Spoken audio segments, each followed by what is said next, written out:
The monitoring station orbiting the gas giant Celtrax VI was mostly automated. Its sole occupant, senior observer Tazril, had been assigned there as punishment for a diplomatic indiscretion involving the High Chancellor's offspring and a misunderstanding about Centaurian mating rituals. After 63 cycles of watching empty sensor readings from a long-categorized section of space, Tazral had settled into a comfortable routine of boredom, until the alarms shattered everything. Anomalous transmission detected. The station AI announced, its voice oddly calm against the wailing sirens. Origin: Sol System, Planet 3. Tazral's crystalline form vibrated with sudden anxiety, sending prismatic reflections dancing across the control room. "That's impossible," he muttered, gliding to the main console. Sol 3 is a Class X Deathworld. The designation wasn't hyperbole. Every spacefaring species in the Galactic Council knew that Class X planets were evolutionary dead ends, cosmic aberrations where gravity, radiation, and environmental toxins created hellscapes unsuitable for intelligent life. Most sentient species would be crushed, poisoned, or irradiated within moments of arrival. Yet the readings were unmistakable. "Artificial radio transmissions," Tazral whispered, his silicon-based body structure creaking with stress. And orbital vehicles. The station's high-resolution imaging focused on the blue-green world. Tazral watched in disbelief as primitive satellites and a crude space station orbited the planet. More disturbing were the visuals of the surface. Bipedal creatures moving casually through conditions that would kill most Council species instantly. They endured daily temperature fluctuations of over 40 degrees without environmental protection. They breathed corrosive oxygen at concentrations toxic to 82% of known sentient life. They drank dihydrogen monoxide, a solvent so powerful it dissolved most metals given sufficient time. Computer, verify historical classification parameters for Sol 3. The AI's response was immediate. Sol 3 parameters. Gravity 1.3x galactic standard. Atmosphere, 21% free oxygen. Biosphere, over 50,000 pathogenic organisms.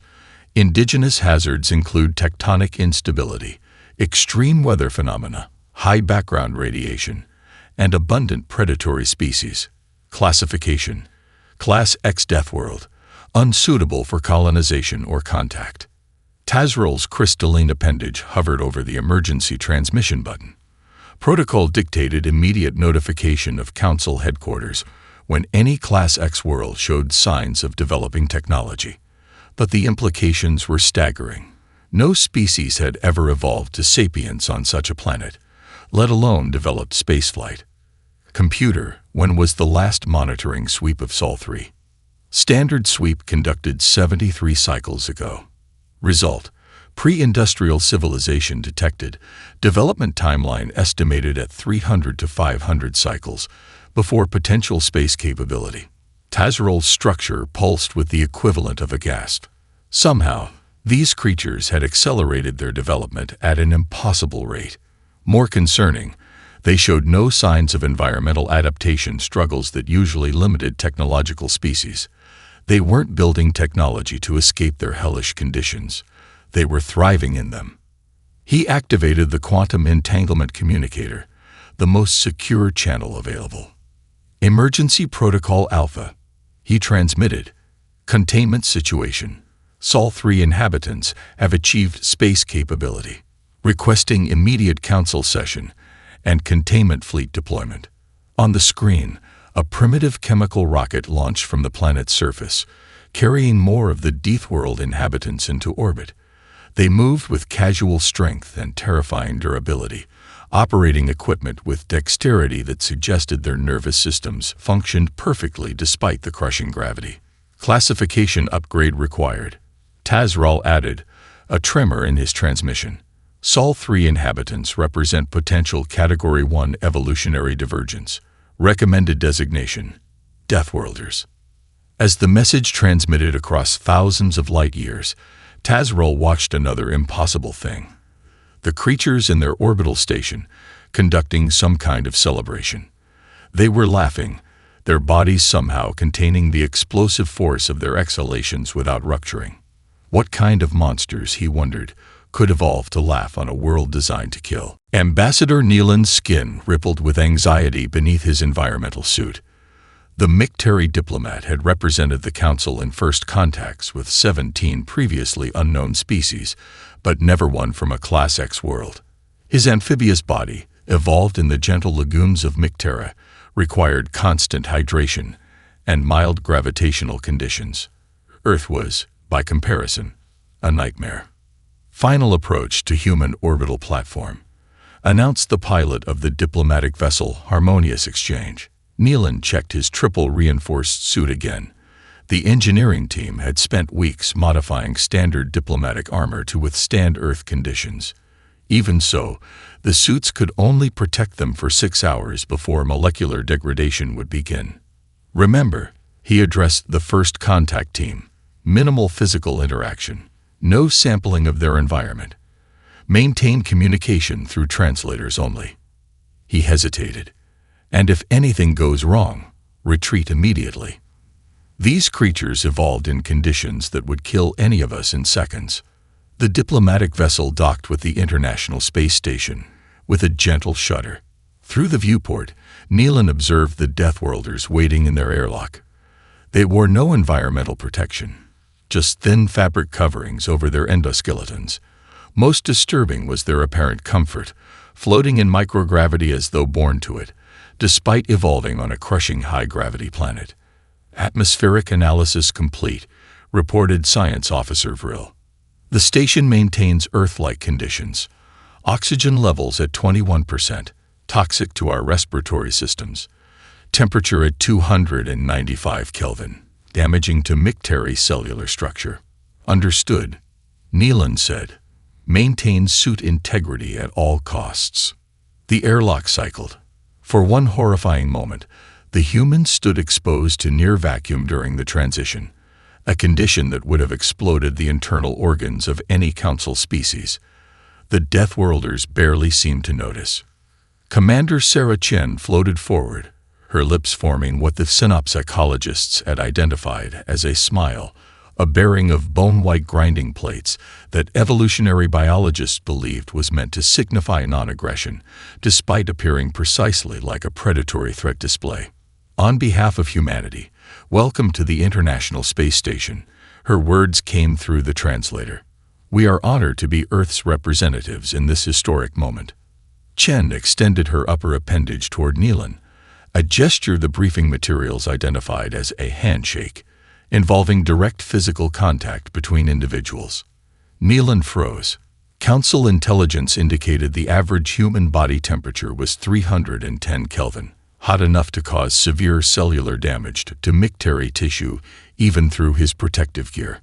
Neelan began, his translator struggling to convey his alarm.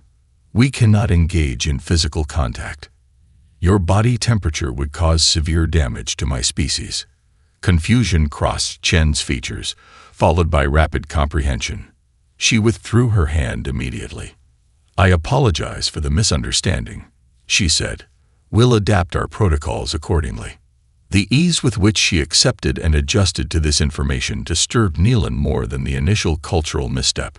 These creatures possessed not just physical resilience, but cognitive flexibility, a dangerous combination. Astronaut Miguel Santos, floating behind Chen, reached for a bulkhead to stabilize himself. His casual motion exerted enough force to dent the metal slightly, an action that would have required mechanical assistance for most Council species. Would you prefer we maintain a specific distance? Chen asked, already implementing a solution to a problem she'd only learned of seconds ago. Neelan's skin rippled again beneath his suit. The preliminary reports had focused on the physical dangers these Deathworlders presented. None had mentioned their alarming adaptability. 2 meters would be appropriate, he replied, watching as the humans immediately adjusted their positions with perfect spatial awareness. As the formal introductions began, Neelan activated his emergency transmitter, sending a private message to Council headquarters. Priority update. Deathworlders demonstrate extreme environmental adaptability and rapid problem-solving. Recommend immediate preparation of containment protocols. These creatures may be more dangerous than anticipated. The humans, meanwhile, were offering refreshments, a process that involved inserting organic matter directly into their bodies through a facial opening lined with grinding bones.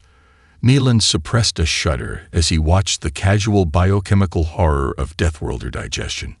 This mission had just become significantly more complicated. The grand reception hall of Harmonium Station gleamed with the polished luminescence of quantum-stabilized materials.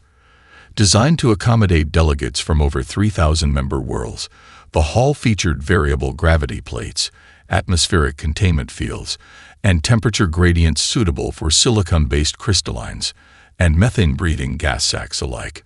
None of its designers had considered the needs of Deathworlders.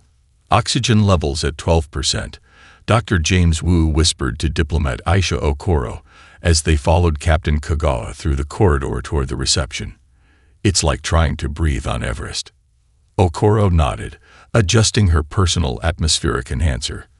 The small device strapped to her chest supplemented the thin atmosphere with additional oxygen, allowing the human delegation to function in what the Council considered universal standard conditions. "Remember," she murmured back, "no sudden movements. Our muscle density appears threatening to most species here." The three humans entered the hall to immediate silence. Hundreds of diverse beings, from crystalline structures to floating tentacle clusters, turned to observe the first Deathworlders to enter Harmonium. High Counselor Zivixal, a gaseous entity contained within an ornate hover sphere, approached. The translator rendered their oscillating molecules into sound.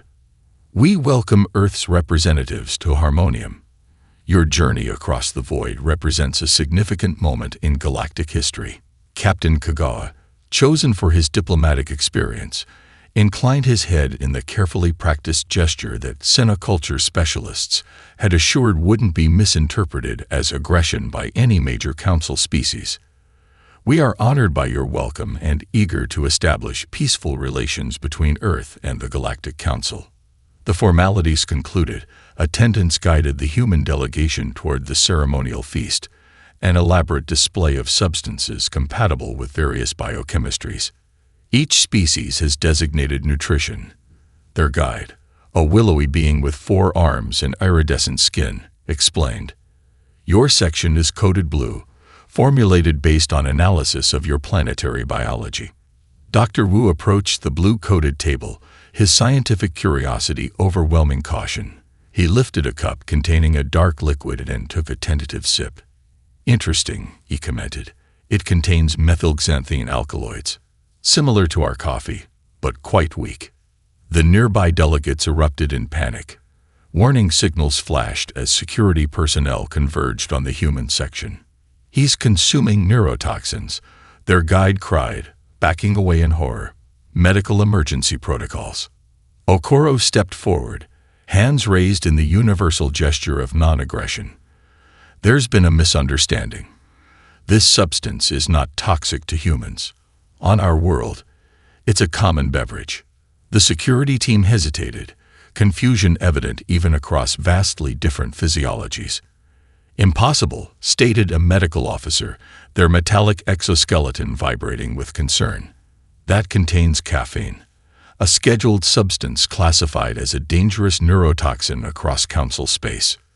Dr. Wu, unaware of the chaos he created, reached for a red-flecked food sample. "This appears to contain capsaicin analogs," he observed, popping it into his mouth before anyone could intervene. The reaction was immediate and extreme. Proximity alarms wailed as delegates physically capable of doing so fled the area. Atmosphere scrubbers activated at maximum capacity. "Chemical weapon detected," blared the automated system. "Evacuate Sector 7 immediately." Captain Kagawa grabbed Wu's arm. "What did you just do?" "I ate something spicy," Wu replied, bewildered by the response. "It's just like a mild jalapeno." Okoro watched in dismay as the diplomatic reception devolved into chaos. The substances humans consumed daily were considered virulent toxins by galactic standards. The implications were staggering. What else about human biology violated the Council's understanding of life? As emergency containment protocols engaged around the reception hall, a small research vessel departed Harmonium's lower docks without authorization. Aboard, Dr. Wu's assistant, a junior xenobiologist named Lin, headed for the station's restricted archive section. The data fragments intercepted from Council communications indicated something unprecedented. Earth hadn't always been classified as a death world, and Lin was determined to discover why that had changed. The archive section of Harmonium occupied an entire ring of the massive station, housing data crystals containing billions of years of galactic history. Normally inaccessible to non-Council species, Lin had bypassed security using credentials copied from a careless archivist during the reception chaos. Cross-reference, Sol system, planetary classification alterations, she whispered to the terminal. The archive's eye processed the request, its consciousness distributed across quantum networks. 27 classification alterations detected for Sol 3. The system responded. Most recent, 50,328 standard cycles ago. Reclassification from Category M Garden World to Class X Death World. Authorization. Military Command Override. Further details classified.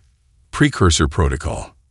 Lin's hands trembled as she inserted a data spike, copying what information she could access. Earth hadn't always been a hellscape. It had been deliberately reclassified. But why would the Council hide this? Meanwhile, Dr. Wu and the human delegation had been quarantined in a specialized containment chamber following the poison feast incident. Council medical specialists observed them through energy barriers, debating their findings with increasing agitation. Their internal temperature alone should denature their proteins, argued a gelatinous xenobiologist. Yet they maintain homeostasis at 310 Kelvin. More concerning is their cellular repair rate, added another. Tissue samples show radiation damage recovery 20 times faster than standard baseline.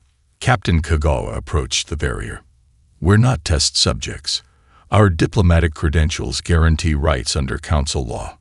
Councillor Zivixel's hover sphere entered the observation area, their gaseous form pulsing with what the translator interpreted as concern. Forgive the precautions, but your biology presents complications. You casually consume neurotoxins, your bodies resist radiation levels fatal to most species, and your strength-to-mass ratio exceeds safety parameters. Diplomat Okoro joined Kagawa at the barrier. These are natural adaptations to our homeworld. We cannot help how we evolved. That, came a new voice as Militant Commander Vorex entered, is precisely the issue. The insectoid military leader's exoskeleton clicked as they approached, manipulator limbs carrying a secured data crystal. These are not natural adaptations, Vorex stated, inserting the crystal into a reader. A holographic display materialized showing Earth's geological and biological history. Your world bears unmistakable signs of precursor bioengineering. The display highlighted genetic markers across Earth's evolutionary tree, showing progressive changes over millions of years. The precursors were an ancient species responsible for the most devastating wars in galactic history. Vorex continued. They created weapons beyond comprehension, including engineered battle planets. Dr. Wu studied the data with growing horror. You're suggesting Earth was artificially modified. Not merely modified, Vorex corrected. Weaponized. Gravity increased to create denser musculature. Atmospheric oxygen elevated to support faster metabolism. Radiation levels calibrated to accelerate mutation and adaptation. The implications struck the humans like physical blows. We're weapons, Kagawa whispered. Successful ones, Vorex agreed.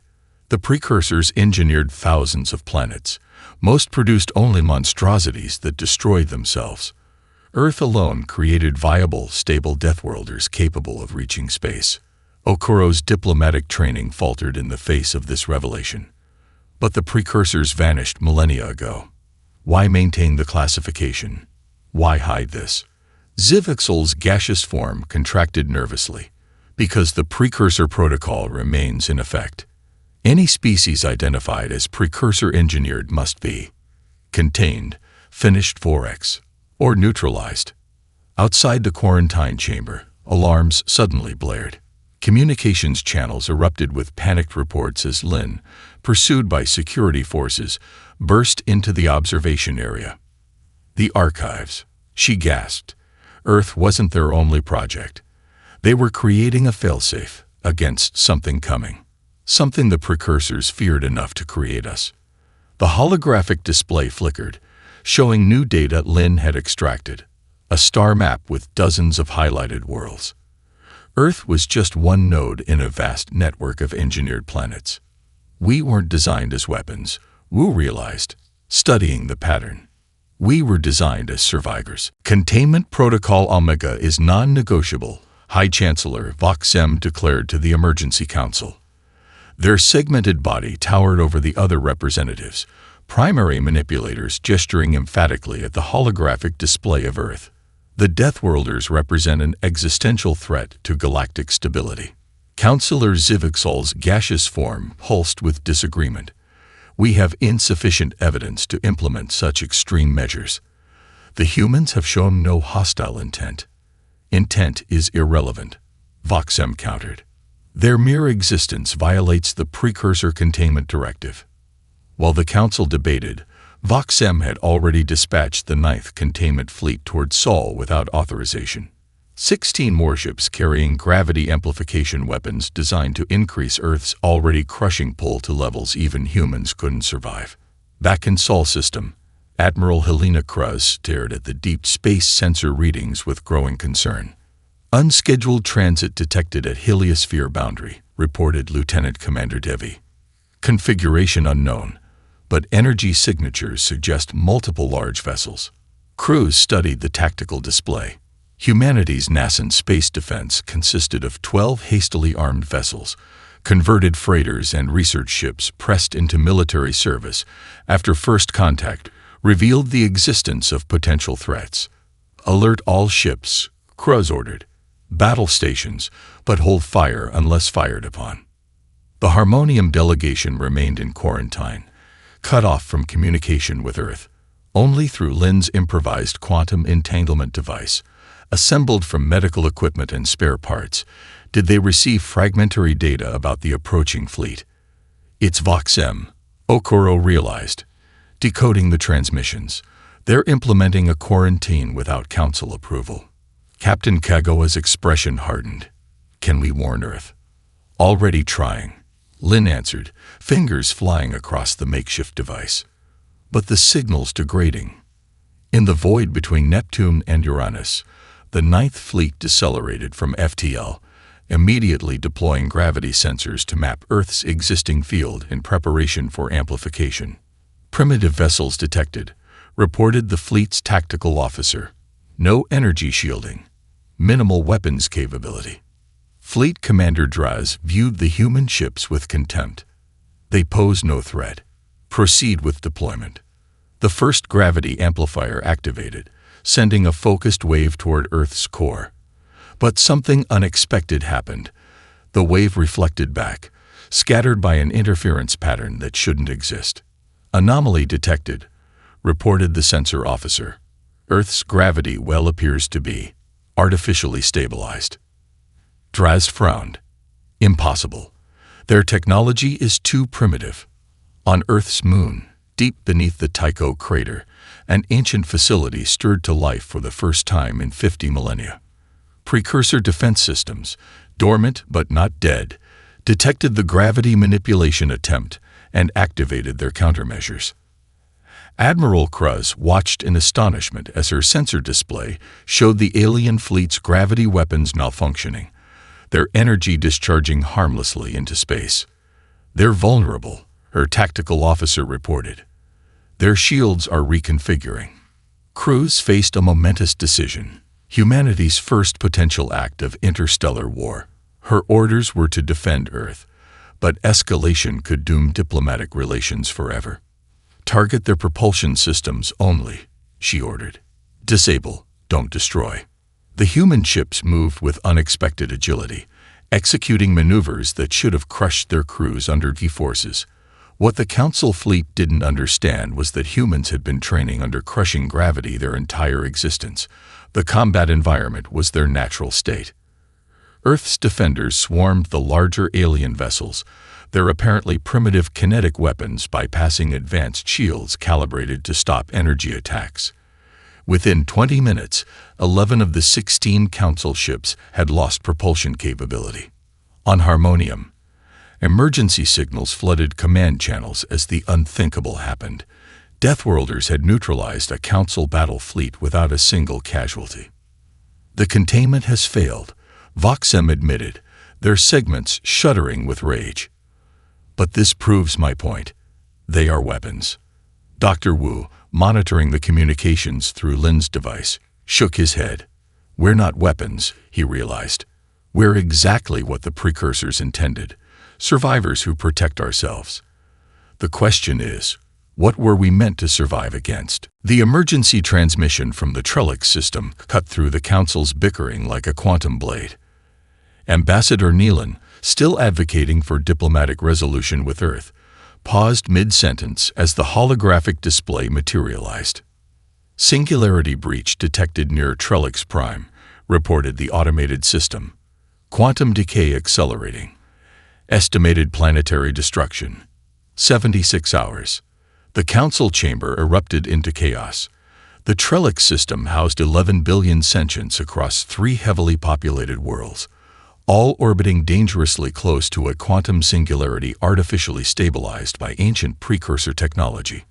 For millennia, that technology had contained the black hole's destructive potential. Now it was failing. Evacuation projections demanded Councillor Zivixol. The AI's response was blunt. Complete evacuation impossible. Available fleet capacity, 2.3 billion. Gravity well limitations prevent standard FTL approach. Projected casualties, 8.7 billion minimum. Grim silence fell across the chamber.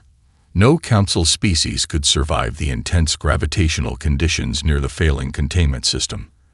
At 11.5 G, even the sturdiest Council engineers would be crushed before completing emergency repairs. Commander Maya Santiago, recently arrived with Earth's diplomatic reinforcements, stepped forward. What about humans? All attention turned to the Deathworlder. Explain, Voxem demanded, segments still radiating hostility despite their failed quarantine attempt. Earth gravity is only 1 G, Santiago stated. But our special forces train regularly at 4-5 G. With proper preparation and support equipment, we could potentially function at 11.5 G, long enough to deploy stabilizers. The Council's chief engineer, a silicon-based entity named Curvosh, scoffed. Impossible. The calculations, the precision required. Show me, Santiago interrupted, extending her hand. Reluctantly, Curvosh transferred the technical specifications to a human-compatible terminal. Santiago studied them, her expression growing grimmer. We'd need to deploy 7 synchronization nodes within 200 meters of the containment facility, she concluded. Challenging, but not impossible. For you, perhaps, Neelan observed quietly. But for us, we evolved on a death world, Santiago said simply. This is what we were built for. 40 hours later, humanity's newly commissioned heavy transport Endurance dropped out of FTL at the edge of the Trellix system. Aboard, Commander Santiago briefed her team. 16 volunteers from Earth's various special forces units, each chosen for their exceptional tolerance to high-G environments. The gravity will increase exponentially as we approach the facility, she explained, showing the planned insertion route. At maximum, your body weight will effectively multiply by 11. Blood will pool in your extremities. Your organs will strain against your skeleton. Every movement will feel like lifting a car. Staff Sergeant Lai Wei, former Chinese Navy diver, grinned. Just another Tuesday, then. The team's gallows humor masked the reality. No human had ever survived sustained exposure to 11.5 G. Their specialized compression suits could only do so much. The Council observation vessel maintained a safe distance as Endurance descended toward Trellix Prime. Billions watched the live stream across Council space, many hoping for success, others secretly expecting the Deathworlders to fail like any sensible species would. At 6G, the human pilot's voice remained steady, though strained. At 8G, communications became terse, breathing labored. At 10G, they switched to pre-programmed autopilot as the crew focused entirely on remaining conscious. The landing at 11.5G was less controlled than optimal, the ship hitting the surface with bone-jarring force. For one terrible minute, communications ceased entirely. Then, impossibly, the external cameras activated.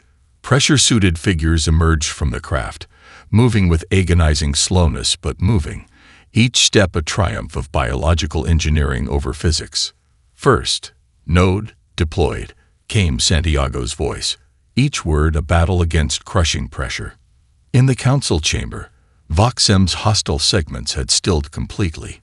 Even they could not deny what they were witnessing. A species willingly enduring conditions that would kill most sentients instantly, not for conquest or threat, but to save lives.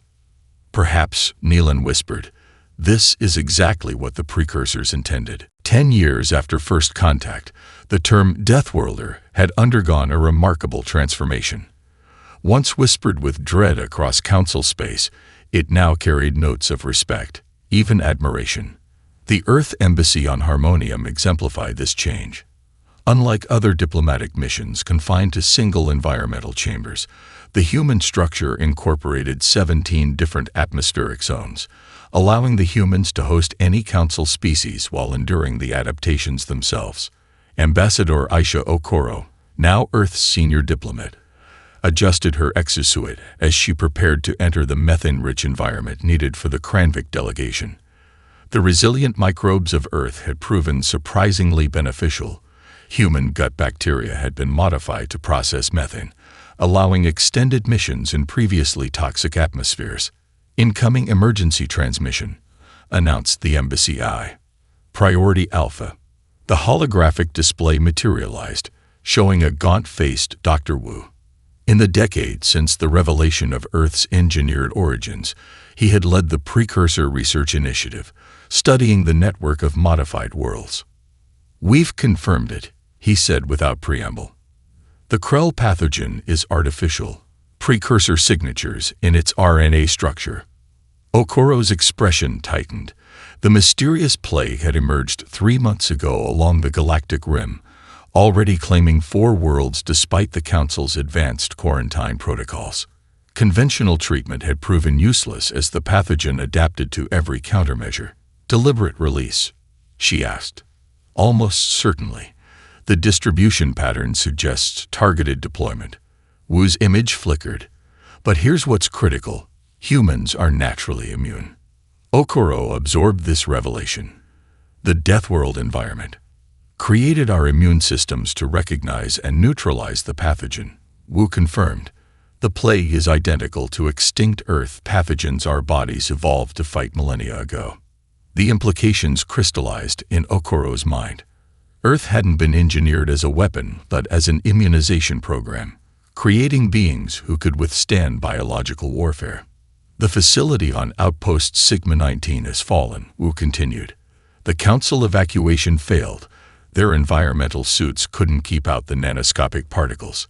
But human physiology can filter it naturally. Within hours, the Resilience, now commanded by Captain Kagawa, deployed toward the quarantine zone. Unlike the hastily armed vessels of first contact, this ship represented the pinnacle of human Council technological integration, combining Council FTL capabilities with human-designed life support systems. The mission briefing was succinct.